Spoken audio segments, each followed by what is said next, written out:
పోతన భాగవతము కూర్మావతారం.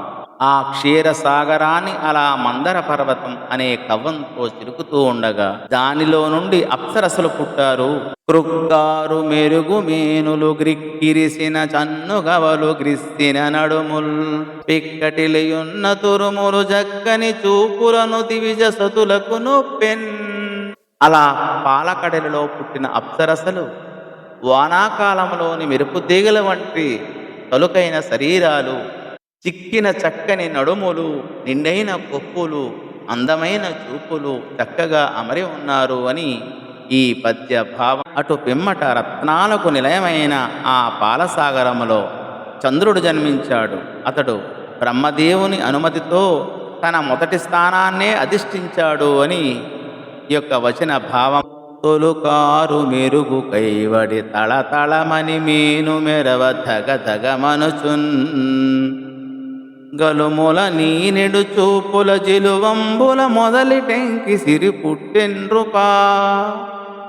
రాజా పరీక్షిత్తు పాలకడలిలో ఆ తరువాత అందచందాలకు ఆదిరూపు అయిన లక్ష్మీదేవి పుట్టింది.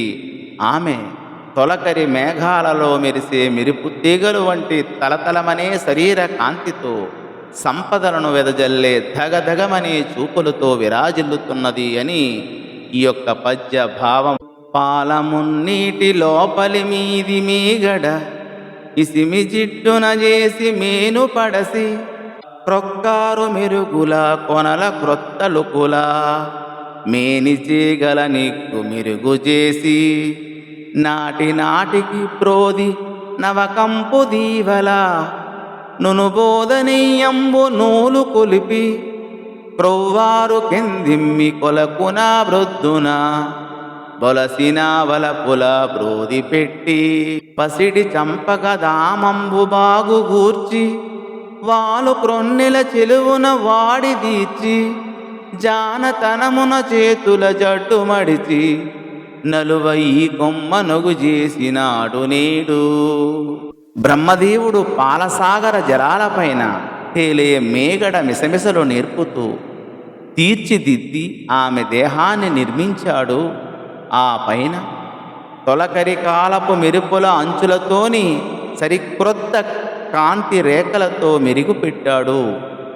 ఆ పైన కోమలమైన తీగల నున్నని చెలువంతో ప్రతిదినం చిలిమి చేయించాడు.